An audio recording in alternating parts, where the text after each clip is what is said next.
யோவான் எழுதின சுவிசேஷம் 1வது அதிகாரம் 7வது வசனத்தை வாசிங்க.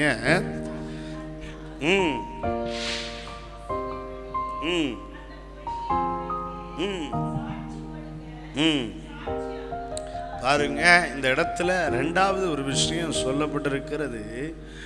ஒளியை குறித்து சாட்சி கொடுக்க அனுப்பப்பட்டான். அல்லேலூயா. இரண்டாவது எதுக்கு அனுப்பப்படுகிறான்? ஒளியை குறித்து சாட்சி கொடுக்க. வேதம் தெளிவாய் சொல்லி முதல்ல பார்த்தோம், எல்லாரும் தன்னால் விசுவாசிக்க அனுப்பப்பட்டார். 2, ஒளியை குறித்து சாட்சி கொடுக்க. இந்த இடத்துல இருக்கிற நம் எல்லாரையும் குறித்து தேவனுக்கு பெரிய திட்டம் இருக்கிறது. ஒளியை குறித்து சாட்சி கொடுக்க வேண்டும். ஆமென். இது எந்த ஒளி அப்படின்னீங்கன்னா, ஆமீன், பேதுரு தன் நிருபத்தில் சொல்லி தருகிறார்.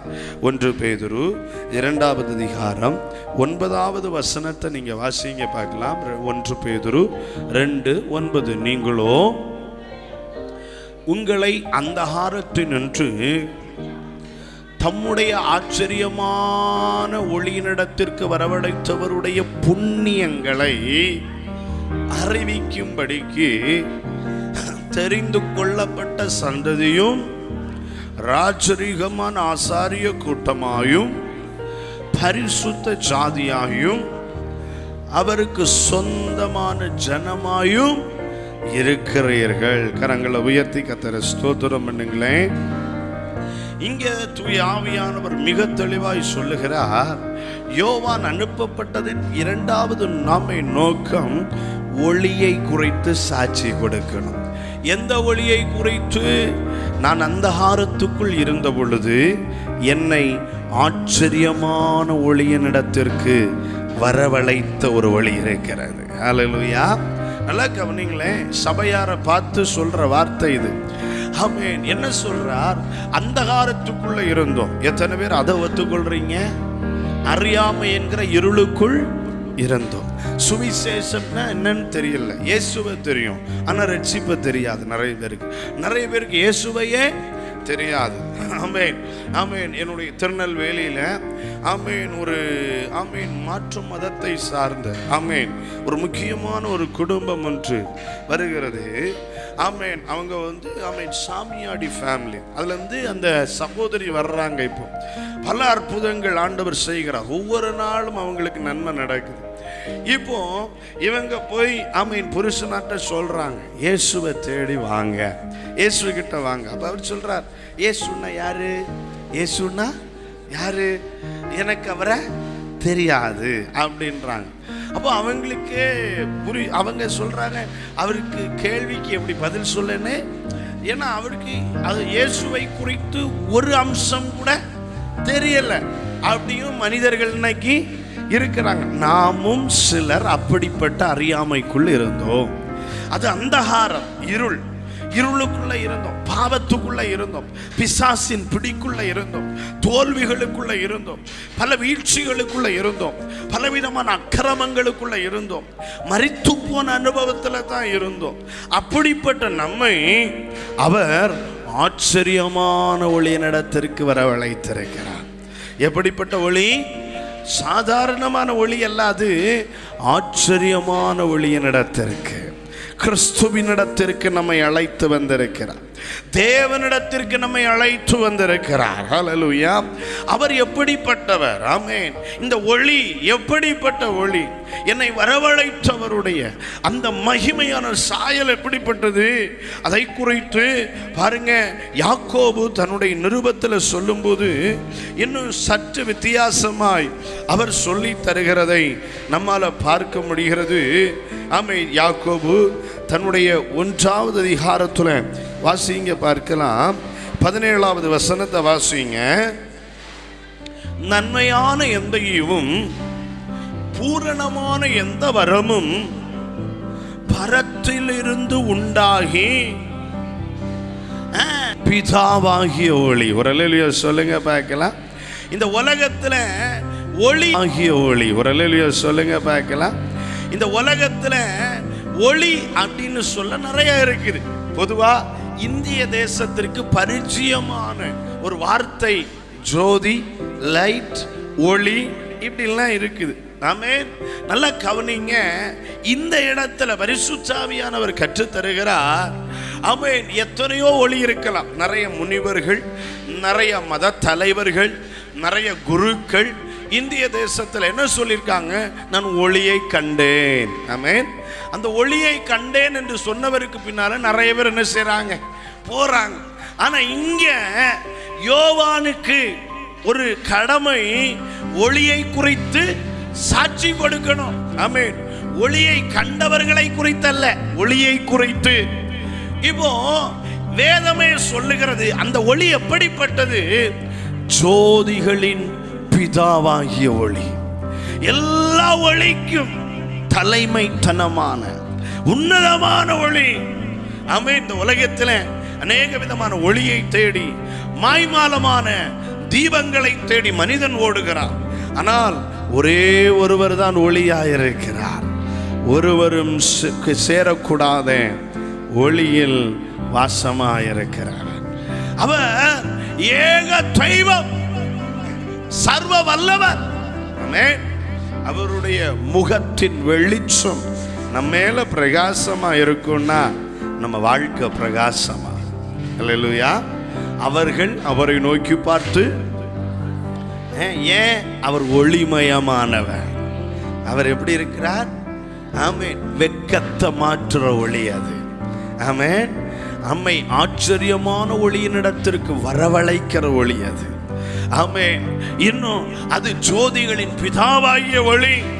இந்த ஒளிய ஆமென் யோவான் இப்போ நாம சுவிசேஷத்தை எழுதுகிற அதே யோவான் அப்போஸ்தலன் பத்மு தீவுல வச்சு ஒரு தரிசனத்தை பார்க்கிறார். வெளிப்படுத்தின விசேஷம் அதனுடைய 4வது அதிகாரத்தை எடுத்து வாசிங்கன்னா அங்க சொல்லுகிற வார்த்தையை கொஞ்சம் பொறுமையா வாசி கவனிங்க. அதனுடைய ஆமென் ஸ்தோத்திரம் 2வது வசனத்திலிருந்து வாசிங்க. வானம் திறக்கப்பட்ட உடனே நான் ஆவிக்குள்ளானே,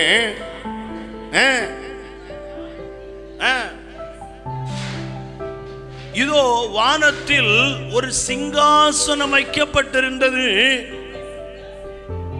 அந்த சிங்காசனத்தின் மேல் ஒருவர் வீற்றிருந்தார். வீற்றிருந்தவர் பார்வைக்கு எப்படி இருந்தாரா? வஜ்ர கல்லுக்கும் பதுமராகத்துக்கும் ஒப்பாய் இருந்தார். அந்த சிங்காசனத்தை சுற்றி ஒரு வானவில் இருந்தது. அது பார்வைக்கு மரகதம் போல் தோன்றிற்று. ஒரு அல்லேலூயா சொல்லுங்க. நல்லா கவனிங்க. யோவான் ஒரு சிங்காசனத்தை பார்க்கிறான், அதுல வீற்றிருக்கிறவரையும் பார்க்கிறான். ஆனா அந்த வீற்றிருக்கிறவரை குறிச்சு அவர் தலை இப்படி இருந்து, அவர் கை இப்படி இருந்து, அவர் கால் இப்படி இருந்துச்சு அப்படின்னு இவரால சொல்ல முடியல. யாரோ ஒருவர் இருக்கிறார் அது மட்டும் தெரியுது. அவர் எப்படி இருந்தாரா? வேதம் சொல்லுது பார்வைக்கு வஜ்ர கல்லுக்கும் பதுமராகத்துக்கும். இதெல்லாம் ஆமென் விலையேற பெற்ற கல்லில் இருந்து வீசுகிற ஒளி கதிர்களை குறிக்கிறது. அதுக்கு ஒத்திருந்தார். ஆமென். அவர் சிங்காசனத்தை சுற்றி ஒரு வானவில் இருந்துச்சு. ஆமென். அது ஆமென் ஒரு விதமான கதிர்களை குறிக்கிறது. ஆமென். அதன் பார்வைக்கு மரகதம் போல் தோன்றிட்டு. நல்லா கவனிங்க. நம் தெய்வத்தை குறித்து அறிகிற அறிவு இன்னைக்கு கற்றுக்கொள்ளுகிறோம். நான் எந்த ஒளியை குறித்து சாட்சி கொடுக்கணும்? ஆமென். ஒருவரும் தரிசிக்க கூடாத ஒளி. அல்லேலூயா சொல்லுங்களேன். அல்லேலூயா. 1வது அதிகாரத்தில் யோவான் பார்க்கிறார். பார்த்துட்டு சொல்றார், நான் செத்தவனை போல விழுந்தேன். தானியேல் 7, 8, 9 அதிகாரங்களில் தரிசிக்கிறார். சொல்றார், நான் பலவீனனாய் வியாதியில் விழுந்தேன். எசேக்கியேல் பார்க்கிறார். பார்த்துட்டு அவர் சொல்றார், நான் விழுந்தேன், எழும்ப கூடாது இருந்தேன். ஆமென். ஒருவரும் தரிசிக்க கூடாத ஒளி, வர்ணிக்கப்பட முடியாதவர் அவர். ஏக தெய்வம், சர்வ வல்லமை உள்ளவர். இருள் எவ்வளவேனும் அவரிடத்தில் அணுகுவதில்லை.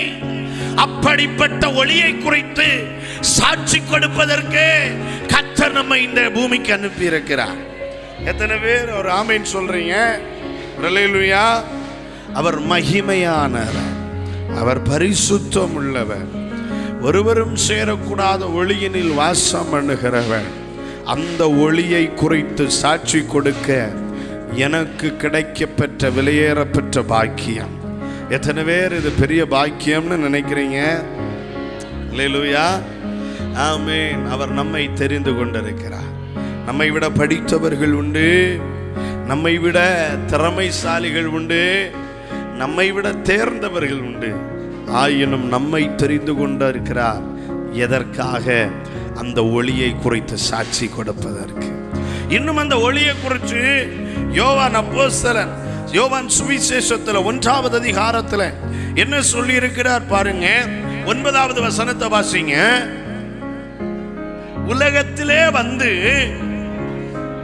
எந்த மனுஷனையோ பிரகாசிப்பிக்கிற ஒளியே அந்த மெய்யான ஒளி. யோவான் 1:9 அழகா சொல்றார். எந்த ஒளியை குறித்து நான் சாட்சி கொடுக்கணும்? உலகத்துல வந்த ஒளி. ஒரு அல்லேலூயா சொல்லுங்க. அது யாரு? இயேசு கிறிஸ்து. எந்த மனுஷனையும் பிரகாசிப்பிக்கிற ஒளி. அது யாரா இருந்தாலும், குஷ்டரோகியும் பிரகாசிப்பார், குருடனையும் பிரகாசிப்பார், விபச்சார பாவத்தில் கையும் களவுமாய் பிடிக்கப்பட்டு நியாயப்பிரமாணத்துக்கு முன்னால மரணத்தை பார்த்திருந்தவர்களையும் விடுவிப்பார், பிரகாசிப்பார். ஆமேன். மரித்து 4 நாள் ஆயிற்று நாருமே என்று சொல்ல கேட்டு ஆமேன் ஆமேன் கல்லறைக்குள் அடைக்கப்பட்டிருந்தவனையும் பிரகாசிப்பார். ஆமேன். நாயின் ஒரு உதவியினுடைய மகன் வாலிபன ஆமேன் பாடைகள் சுமந்து செல்லுகிற பொழுது அந்த கண்டிஷன்ல அவர் பிரகாசிப்பிக்க முடியும். எந்த மனுஷனையும் பிரகாசிப்பிப்பார். ஆமேன். ஊரே ஒதுக்கி தள்ள சகைவையும் அவரால் பிரகாசிப்பிக்க முடியும். விசுவாசிக்கிறீங்களா? நீங்க யார் ஆகாதவன்னு சொல்றீங்களோ, உங்க ஊர் யாரு ஆமை இவன் பிழைக்க மாட்டான், இவன் சாபத்துக்குள்ள கிடக்கிறான்னு சொல்றாங்களோ, அவனையும் பிரகாசிப்பிக்கிற ஒளியை குறித்து நீங்க சாட்சி கொடுக்க அனுப்பப்பட்டிருக்கிறீர்கள். ஆமென். ஆமென். சமுதாயத்தில் யார் ரொம்ப மோசமானவங்கன்னு சொல்லப்படுகிறாங்களோ அவங்களையும் பிரகாசிப்பிக்க என் இயேசுவுக்கு வல்லமை உண்டு. எந்த மனுஷனையும் பிரகாசிப்பிப்பார், யாரையும் பிரகாசிப்பிப்பார், எந்த குடும்பத்தையும் பிரகாசிப்பிப்பார், எந்த தேசத்தையும் பிரகாசிப்பிப்பார், எந்த கிராமத்தையும் பிரகாசிப்பிப்பார். இவருடைய வெளிச்சம் இவர் எங்க போனாலும் இருள் அவரை மேற்கொள்ளாது. ஏன்னா இவருடைய வெளிச்சம், இவர் ஒளியாயிருக்கிறார். இவர் சகல இருள்களை மேற்கொள்ளுகிறவர். அல்லேலூயா. இயேசு இந்த உலகத்தில் வாழும்போது என்ன சொன்னார்? ஆமென். இவ்வுலகத்தின் அதிபதி என்னிடத்தில் வருகிறான், அவனுக்கு என்னிடத்தில் ஒன்றுமில்லை. ஆமென். இருள் ஆமென் வெளிச்சம் இருக்கிற இடத்துல இருளுக்கு என்ன வேலை? ஆமென். ஒளியும் இருளும் ஒரு பொழுதும் கை கோர்க்க முடியாது, ஐக்கியப்பட முடியாது. அப்படின்னா ஆமென் இருளை துரத்துகிற ஒரு வெளிச்சம் அது. அல்லேலூயா. ஆமென். உலகத்துல வந்த ஒளிய இயேசு கிறிஸ்துவை குறித்து சாட்சி கொடுக்க அனுப்பப்பட்டிருக்கிறோம். எந்த மனுஷனையும் பிரகாசிப்பிக்கிற அந்த ஒளியாகிய இயேசு கிறிஸ்துவை குறித்து சாட்சி கொடுக்க அனுப்பப்பட்டிருக்கிறோம். மெய்யான ஒளி. அந்த மெய்யான ஒளியாகிய இந்த உலகத்தில் 1000 10,000 போலியான ஒளிகள் இருக்கு. மெய்யான ஒளியாய் ஆமென் என்றைக்கும் சுவாலித்து எரிகிறதா இருக்கிற, என்றைக்கும் பிரகாசித்து கொண்டிருக்கிற அந்த ஜோதிகளின் பிதாவாகிய என் தெய்வத்தை குறித்து சாட்சி கொடுப்பதற்காக இந்த காலகட்டத்தில் கர்த்தர் என்னையும் உங்களையும் அனுப்பி இருக்கிறாரே. கர்த்தருக்கு ஸ்தோத்திரம் சொல்லுங்க. நல்லா ஸ்தோத்திரம் பண்ணுங்க. என்னை அனுப்பினதற்காக ஸ்தோத்திரம். அல்லேலூயா. என்னை தெரிந்து கொண்டதற்காக ஸ்தோத்திரம். சாட்சி கொடுக்க எனக்கு தந்த வாய்ப்புக்காக ஸ்தோத்திரம். அல்லேலூயா. ஆமென். இந்த உலகத்தில் வந்த ஒளி, எந்த மனுஷனையும் பிரகாசிப்பிக்கிற ஒளி, அது மெய்யான ஒளி, ஜோதிகளின் பிதாவாகிய ஒளி, என் வெக்கத்தை மாற்றுற ஒளி, என்னை இருளிலிருந்து ஆச்சரியமான ஒளிக்கு வரவழைக்கிற ஒளி. இந்த ஒளியை குறித்து வரிசையாக சொல்லிக்கிட்டே இருக்கலாம். அப்படிப்பட்ட ஒளியை குறித்து சாட்சி கொடுக்க நான் ஏன் தயங்க வேண்டும்? எனக்கு அந்த ஒளி நன்மை செய்திருக்கா இல்லையா? அப்ப பக்கத்துல கை கொடுத்து சொல்லுங்க, அந்த ஒளியை குறித்து நான் சாட்சி கொடுப்பேன். அல்லேலூயா. யாராவது வந்து உங்களுக்கு நன்மை செய்த ஒருத்தரை பார்த்து இவ பெரிய துரோகி அப்படின்னு சொல்றாங்கன்னா நீங்க என்ன திரும்ப சொல்லுவீங்க? யார் வேணாலும் என்ன வேணாலும் சொல்லாங்க, ஆனா நான் சொல்லுவேன், எனக்கு அவரு ஆமென் ஒருத்தனும் எனக்கு உதவி செய்யாத நேரத்தில் அவர் என்ன செய்தார்? ஒரு மனுஷனுக்கே நம்ம மார்த்தட்டி சொல்லுவோம்னா நம்மளை வாழ வச்ச அந்த ஒளி. யோசிச்சு பாருங்க, எந்த நிலைமையில இந்த ஒளி நம்மை அழைத்து வந்தது. ஆமென். வீழ்ந்து கிடக்கிறவன், தோற்று கிடக்கிறவன், வாழ வழி இல்லாமல் அலைந்து தெரிந்தவன், மரணம்தான்னு சொல்லி நினைச்சு விதி எழுதின, இதோட எல்லாம் முடிஞ்சு நமக்கெல்லாம் இனி வாழ்க்கை இல்லை அப்படின்னு நினைச்சப்போ தானே இந்த ஒளி நம்மை தேடி வந்துச்சு. அது நம்ம வெட்கப்படுத்தலையே. நமக்கு இருக்கிற நிலைமைக்கு என்னைக்கோ வெட்கப்பட்டு தலை குனிஞ்சு ஆமென் ஊரை விட்டே போயிருக்கணும், இல்லை உலகத்தை விட்டே போயிருக்கணும். இன்னைக்கும் நிற்க வச்சிருக்கிறாருன்னா அந்த ஒளி செய்த நன்மையை மறந்துட்டோன்னு நினைக்கிறேன் இல்லையா? அதை குறித்து சாட்சி கொடுக்கணும். ஆமென். அடித்தாலும் சாட்சி கொடுக்கணும், கொன்னாலும் சாட்சி கொடுக்கணும். இயேசுதான் மெய்யானவன். இது மெய்யான ஒளி. என்ன பிரகாசிச்சிருக்கு? ஆமென். தியரிய பேசாதீங்க, இலக்கணத்தை பேச. எனக்கு இது நன்மை செய்திருக்கு, என்னை பிரகாசிப்பித்திருக்கிறது, என்னை வாழ வைத்திருக்கிறது. மோசமான என்ன நல்லவேன்னு 4 பேர் சொல்ல வச்சது இந்த மெய்யான ஒளி. ஆமென். யாரும் ஏற்றுக்கொள்ளாத என்னை 4 பேர் ஏற்றுக்கொள்ளுவதற்கு பாத்திரமாய். ஆமென். ஸ்தோத்திரம் சொல்லுங்க பார்க்கலாம். இவர்கிட்ட பேசினா நல்லா இருக்கும்ன்று ஆமென் பலரையும் எங்க வைக்கிற இந்த மெய்யான ஒளி. கர்த்தருக்கு ஸ்தோத்திரம் செலுத்துங்க. அந்த ஒளியை குறித்து சாட்சி சொல்லாமல் இருப்பேனா? கர்த்தருக்கு ஸ்தோத்திரம் செலுத்துங்க. அந்த ஒளியை குறித்து சாட்சி சொல்லாமல் இருப்பேனானால் நான் மிகவும் துரோகம் செய்வேனே. ஆமென். நான் அனுப்பப்பட்டதே ஒளியை குறித்து சாட்சி கொடுக்க.